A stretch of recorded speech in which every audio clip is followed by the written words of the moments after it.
मेरे प्यारे परिवारजनों, नमस्कार। मन की बात के एक और एपिसोड में मुझे आप सभी के साथ देश की सफलता को, देशवासियों की सफलता को, उनकी इंस्पायरिंग लाइफ जर्नी को आपसे साझा करने का अवसर मिला है। इन दिनों सबसे ज्यादा पत्र, संदेश जो मुझे मिले हैं वो दो विषयों पर बहुत अधिक है।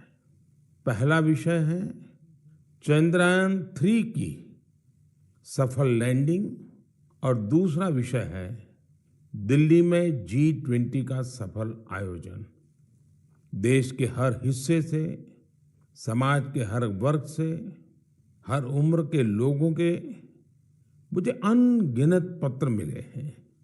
जब चंद्रयान-3 का लैंडर चंद्रमा पर उतरने वाला था, तब करोड़ों लोग अलग अलग माध्यमों के जरिए एक साथ इस घटना के पल पल के साक्षी बन रहे थे। इसरो के यूट्यूब लाइव चैनल पर 80 लाख से ज्यादा लोगों ने इस घटना को देखा। अपने आप में एक रिकॉर्ड है। इससे पता चलता है कि चंद्रयान-3 से करोड़ों भारतीयों का कितना गहरा लगाव है। चंद्रयान की इस सफलता पर देश में इन दिनों एक बहुत ही शानदार क्विज कंपटीशन भी चल रहा है, प्रश्न स्पर्धा, और उसे नाम दिया गया है चंद्रयान-3 महाक्विज। माय गॉव पोर्टल पर हो रहे इस कंपटीशन में अब तक 15 लाख से ज्यादा लोग हिस्सा ले चुके हैं। माय गॉव की शुरुआत के बाद यह किसी भी क्विज में सबसे बड़ा पार्टिसिपेशन है। मैं तो आपसे भी कहूंगा कि अगर आपने अब तक इसमें हिस्सा नहीं लिया है तो अब देर मत करिए। अभी इसमें 6 दिन और बचे हैं। इस क्विज में जरूर हिस्सा लीजिए। मेरे परिवारजनों, चंद्रयान-3 की सफलता के बाद G20 के शानदार आयोजन ने हर भारतीय की खुशी को दोगुना कर दिया। भारत मंडपम तो अपने आप में एक सेलिब्रिटी की तरह हो गया है। लोग उसके साथ सेल्फी खिंचा रहे हैं और गर्व से पोस्ट भी कर रहे हैं। भारत ने इस समिट में अफ्रीकन यूनियन को G20 में फुल मेंबर बनाकर अपने नेतृत्व का लोहा मनवाया है। आपको ध्यान होगा, जब भारत बहुत समृद्ध था, उस जमाने में हमारे देश में और दुनिया में सिल्क रूट की बहुत चर्चा होती थी। ये सिल्क रूट व्यापार कारोबार का बहुत बड़ा माध्यम था। अब आधुनिक जमाने में भारत ने एक और इकोनॉमिक कॉरिडोर G20 में सुझाया है।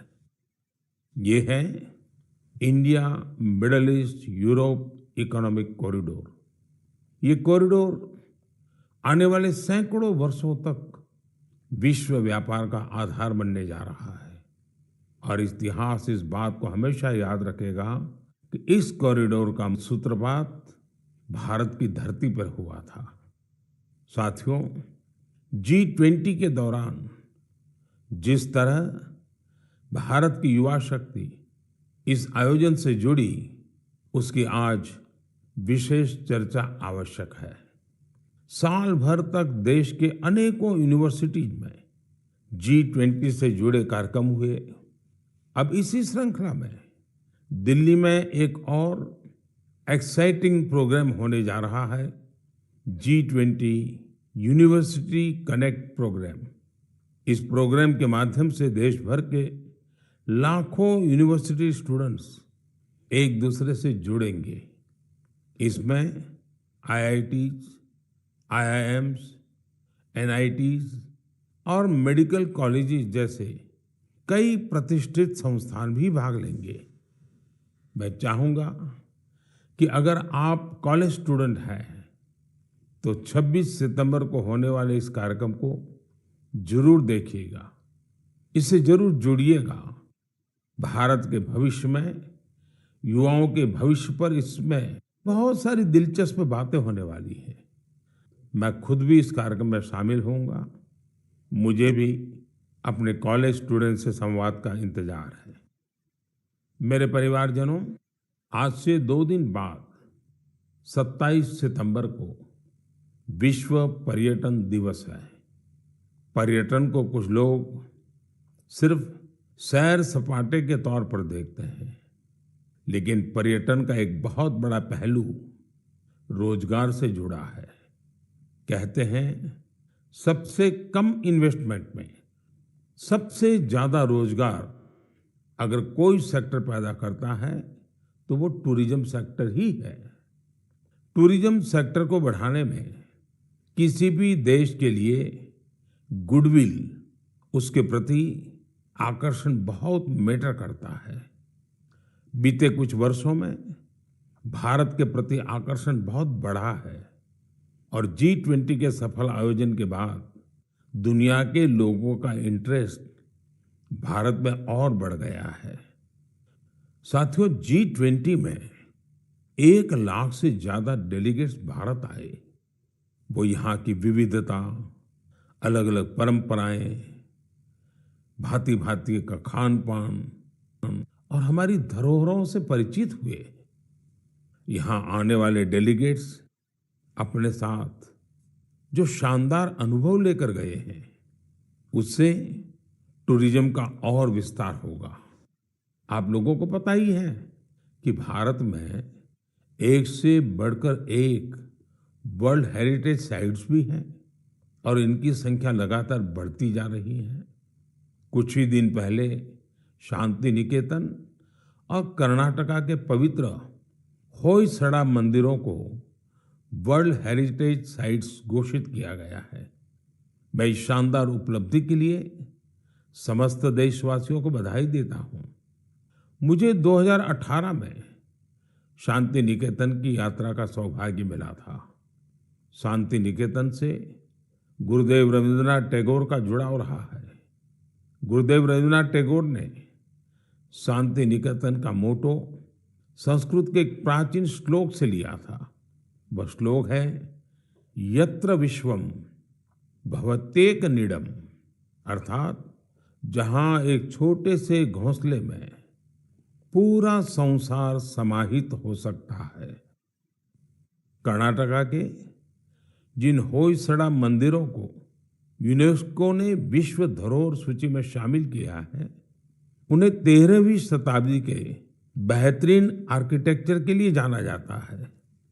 इन मंदिरों को यूनेस्को से मान्यता मिलना मंदिर निर्माण की भारतीय परंपरा का भी सम्मान है। भारत में अब वर्ल्ड हेरिटेज प्रॉपर्टीज की कुल संख्या 42 हो गई है। भारत का प्रयास है कि हमारे ज्यादा से ज्यादा ऐतिहासिक और सांस्कृतिक जगहों को वर्ल्ड हेरिटेज साइट की मान्यता मिले। मेरा आप सबसे आग्रह है कि जब भी आप कहीं घूमने जाने की योजना बनाएं तो ये प्रयास करें कि भारत की विविधता के दर्शन करें। आप अलग अलग राज्यों की संस्कृति को समझें, हेरिटेज साइट्स को देखें। इससे आप अपने देश के गौरवशाली इतिहास से तो परिचित होंगे ही, स्थानीय लोगों की आय बढ़ाने का भी आप अहम माध्यम बनेंगे। मेरे परिवारजनों, भारतीय संस्कृति और भारतीय संगीत अब ग्लोबल हो चुका है। दुनिया भर के लोगों का इनसे लगाव दिनों दिन बढ़ता ही जा रहा है। एक प्यारी सी बिटिया द्वारा की गई एक प्रस्तुति, उसका एक छोटा सा ऑडियो आपको सुनाता हूं।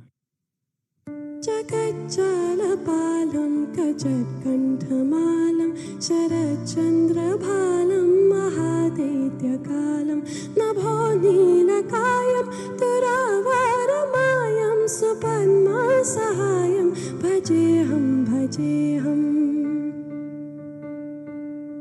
नागेन्द्रहाराय त्रिलोचनाय भस्मङ्करागाय माहेश्वराय नित्याय शुद्धाय दिगम्बराय तस्मै नकाराय नमः शिवाय।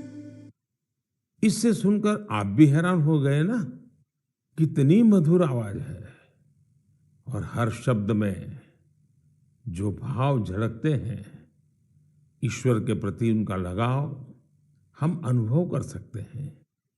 अगर मैं ये बताऊं कि सुरीली आवाज जर्मनी की एक बेटी की है, तो शायद आप और अधिक हैरान होंगे। इस बिटिया का नाम कैसमी है। 21 साल की कैसमी इन दिनों इंस्टाग्राम पर खूब छाई हुई है। जर्मनी की रहने वाली कैसमी कभी भारत नहीं आई है, लेकिन वो भारतीय संगीत की दीवानी है, जिसने कभी भारत को देखा तक नहीं। उसकी भारतीय संगीत में ये रुचि बहुत ही इंस्पायरिंग है। कैसमी जन्म से ही देख नहीं पाती है, लेकिन ये मुश्किल चुनौती उन्हें असाधारण उपलब्धियों से रोक नहीं पाई। म्यूजिक और क्रिएटिविटी को लेकर उनका पैशन कुछ ऐसा था कि बचपन से ही उन्होंने गाना शुरू कर दिया। अफ्रीकन ड्रमिंग की शुरुआत तो उन्होंने महज 3 साल की उम्र में ही कर दी थी। भारतीय संगीत से उनका परिचय 5-6 साल पहले ही हुआ। भारत के संगीत ने उनको इतना मोह लिया, इतना मोह लिया कि उसमें पूरी तरह से रम गई। उन्होंने तबला बजाना भी सीखा है। सबसे इंस्पायरिंग बात तो यह है कि वे कई सारी भारतीय भाषाओं में गाने में महारत हासिल कर चुकी हैं। संस्कृत, हिंदी, मलयालम, तमिल, कन्नड़ या फिर असमी, बंगाली, मराठी, उर्दू, उन्होंने इन सब में अपने सुर साधे हैं। आप कल्पना कर सकते हैं, किसी को दूसरी अनजान भाषा की 2-3 लाइनें बोलनी पड़ जाएं तो कितनी मुश्किल आती है, लेकिन कैसमी के लिए जैसे बाएं हाथ का खेल है। आप सभी के लिए मैं यहाँ कन्नड़ा में गाए उनके एक गीत को शेयर कर रहा हूँ। ನಮ್ಮ ವಚನ ಬಹುವಚನ ನುಡಿಡು ಕನ್ನಡ ನಡೆಯಿಡು ಕನ್ನಡ ನಮ್ಮ ವಚನ ಬಹುವಚನ ನುಡಿಡು ಕನ್ನಡ ನಡೆಯಿಡು ಕನ್ನಡ ಕನ್ನಡ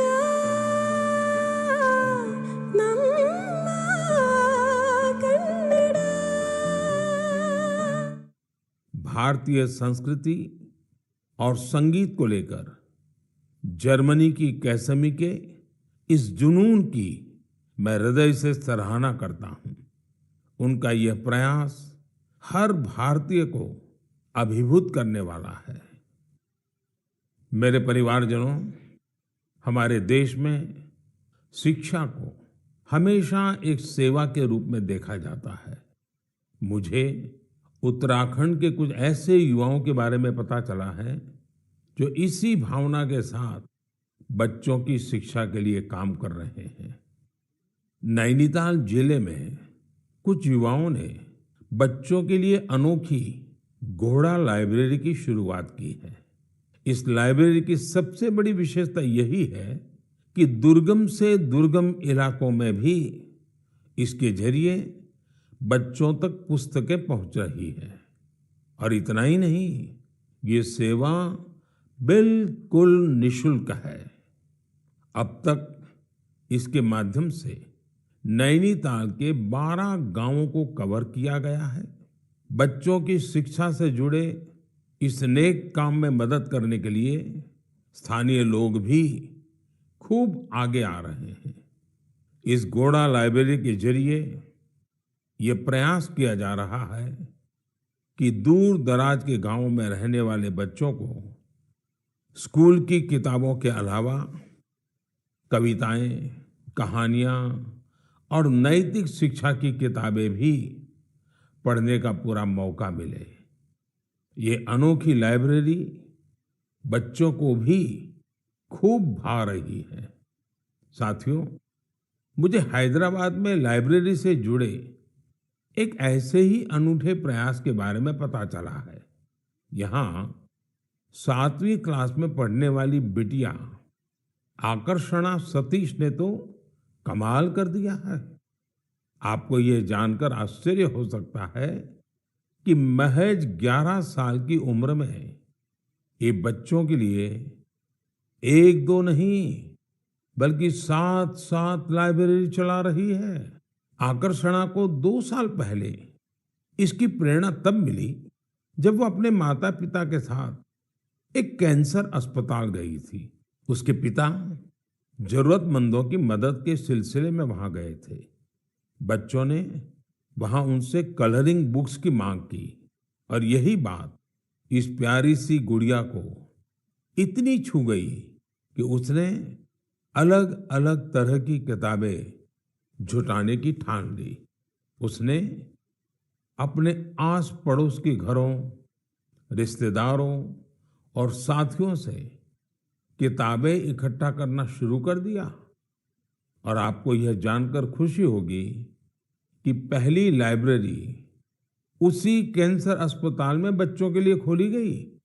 जरूरतमंद बच्चों के लिए अलग अलग जगहों पर इस बिटिया ने अब तक जो 7 लाइब्रेरी खोली है, उनमें अब करीब 6000 किताबें उपलब्ध हैं। छोटी सी आकर्षणा जिस तरह बच्चों का भविष्य संवारने का बड़ा काम कर रही है, वो हर किसी को प्रेरित करने वाला है। साथियों, ये बात सही है कि आज का दौर डिजिटल टेक्नोलॉजी और ई बुक्स का है, लेकिन फिर भी किताबें हमारे जीवन में हमेशा एक अच्छे दोस्त की भूमिका निभाती हैं। इसलिए हमें बच्चों को किताबें पढ़ने के लिए प्रेरित करना चाहिए। मेरे परिवारजनों, हमारे शास्त्रों में कहा गया है, जीवेषु करुणा चापि मैत्री तेषु विधीयताम, अर्थात जीवों पर करुणा कीजिए और उन्हें अपना मित्र बनाइए। हमारे तो ज्यादातर देवी देवताओं की सवारी ही पशु पक्षी हैं। बहुत से लोग मंदिर जाते हैं, भगवान के दर्शन करते हैं, लेकिन जो जीव जंतु उनकी सवारी होते हैं, उस तरफ उतना ध्यान ही नहीं देते। ये जीव जंतु हमारी आस्था के केंद्र में तो रहने ही चाहिए, हमें इनका हर संभव संरक्षण भी करना चाहिए। बीते कुछ वर्षों में देश में शेर, बाघ, तेंदुआ और हाथियों की संख्या में उत्साहवर्धक बढ़ोतरी देखी गई है। कई और प्रयास भी निरंतर जारी हैं ताकि इस धरती पर रह रहे दूसरे जीव जंतुओं को बचाया जा सके। ऐसा ही एक अनोखा प्रयास राजस्थान के पुष्कर में भी किया जा रहा है। यहाँ सुखदेव भट्ट जी और उनकी टीम मिलकर वन्य जीवों को बचाने में जुटे हैं। और जानते हैं उनकी टीम का नाम क्या है? उनकी टीम का नाम है कोबरा। एक खतरनाक नाम इसलिए है क्योंकि उनकी टीम इस क्षेत्र में खतरनाक सांपों का रेस्क्यू करने का काम भी करती है। इस टीम में बड़ी संख्या में लोग जुड़े हैं जो सिर्फ एक कॉल पर मौके पर पहुंचते हैं और अपने मिशन में जुट जाते हैं। सुखदेव जी की इस टीम ने अब तक 30,000 से ज्यादा जहरीले सांपों का जीवन बचाया है। इस प्रयास से जहां लोगों का खतरा दूर हुआ है, वहीं प्रकृति का संरक्षण भी हो रहा है।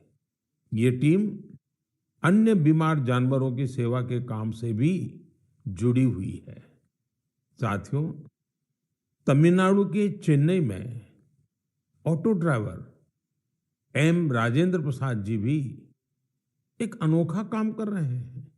वो पिछले 25-30 साल से कबूतरों की सेवा के काम में जुटे हैं। खुद उनके घर में 200 से ज्यादा कबूतर हैं। वहीं इन पक्षियों के भोजन, पानी, स्वास्थ्य जैसी हर जरूरत का पूरा ध्यान रखते हैं। इस पर उनका काफी पैसा भी खर्च होता है, लेकिन वो अपने काम में डटे हुए हैं। साथियों, लोगों को नेक नियत से ऐसा काम करते देखकर वाकई बहुत सुकून मिलता है, काफी खुशी होती है। अगर आपको भी ऐसे ही कुछ अनूठे प्रयासों के बारे में जानकारी मिले तो उन्हें जरूर शेयर कीजिए।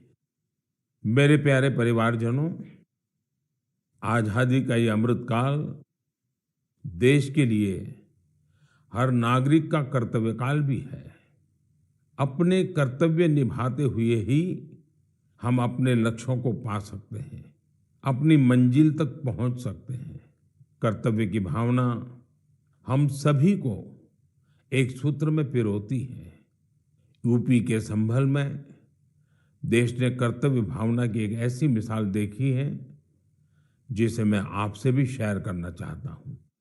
आप सोचिए, 70 से ज्यादा गांव हो, हजारों की आबादी हो और सभी लोग मिलकर एक लक्ष्य, एक ध्येय की प्राप्ति के लिए साथ आ जाए, जुट जाए। ऐसा कम ही होता है, लेकिन संभल के लोगों ने ये करके दिखाया। इन लोगों ने मिलकर जन भागीदारी और सामूहिकता की बहुत ही शानदार मिसाल कायम की है। दरअसल इस क्षेत्र में दशकों पहले सोत नाम की एक नदी हुआ करती थी। अमरोहा से शुरू होकर संभल होते हुए बदायूं तक बहने वाली ये नदी एक समय इस क्षेत्र में जीवनदायिनी के रूप में जानी जाती थी। इस नदी में अनवरत जल प्रवाहित होता था, जो यहाँ के किसानों के लिए खेती का मुख्य आधार था। समय के साथ नदी का प्रवाह कम हुआ। नदी जिन रास्तों से बहती थी वहां अतिक्रमण हो गया और ये नदी विलुप्त हो गई। नदी को मां मानने वाले हमारे देश में संभल के लोगों ने इस सोत नदी को भी पुनर्जीवित करने का संकल्प ले लिया। पिछले साल दिसंबर में सोत नदी के कायाकल्प का काम 70 से ज्यादा ग्राम पंचायतों ने मिलकर शुरू किया। ग्राम पंचायतों के लोगों ने सरकारी विभागों को भी अपने साथ लिया। आपको ये जानकर खुशी होगी कि साल के पहले 6 महीने में ही ये लोग नदी के 100 किलोमीटर से ज्यादा रास्ते का पुनरुद्धार कर चुके थे। जब बारिश का मौसम शुरू हुआ तो यहाँ के लोगों की मेहनत रंग लाई और सोत नदी पानी से लबालब भर गई। यहाँ के किसानों के लिए खुशी का एक बड़ा मौका बनकर आया है। लोगों ने नदी के किनारे बांस के 10,000 से भी अधिक पौधे भी लगाए हैं ताकि इसके किनारे पूरी तरह सुरक्षित रहें। नदी के पानी में 30,000 से अधिक गंबूसिया मछलियों को भी छोड़ा गया है ताकि मच्छर न पनपे। साथियों, सोत नदी का उदाहरण हमें बताता है कि अगर हम ठान लें तो बड़ी से बड़ी चुनौतियों को पार कर एक बड़ा बदलाव ला सकते हैं। आप भी कर्तव्य पथ पर चलते हुए अपने आसपास ऐसे बहुत से बदलावों का माध्यम बन सकते हैं।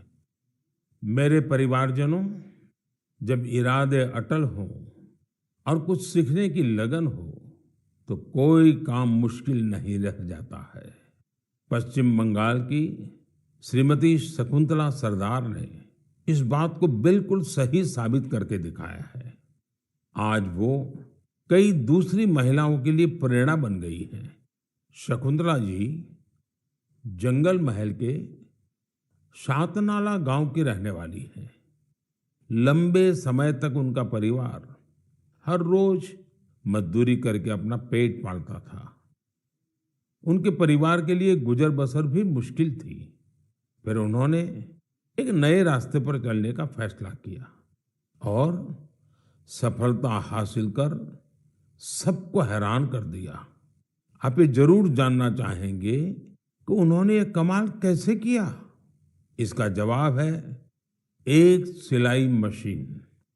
एक सिलाई मशीन के जरिए उन्होंने साल की पत्तियों पर खूबसूरत डिजाइन बनाना शुरू किया। उनके इस हुनर ने पूरे परिवार का जीवन बदल दिया। उनके बनाए इस अद्भुत क्राफ्ट की मांग लगातार बढ़ती जा रही है।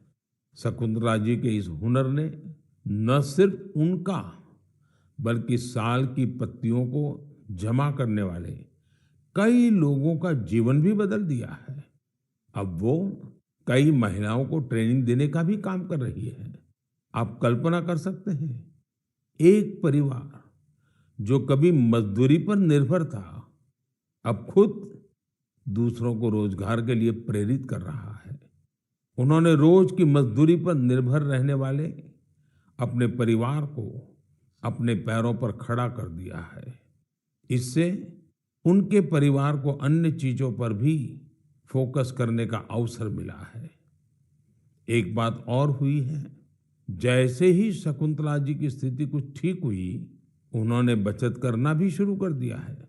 अब वो जीवन बीमा योजनाओं में निवेश करने लगी है ताकि उनके बच्चों का भविष्य भी उज्जवल हो। शकुंतला जी के जज्बे के लिए उनकी जितनी सराहना की जाए वो कम है। भारत के लोग ऐसी ही प्रतिभा से भरे होते हैं। आप उन्हें अवसर दीजिए और देखिए वे क्या क्या कमाल कर दिखाते हैं।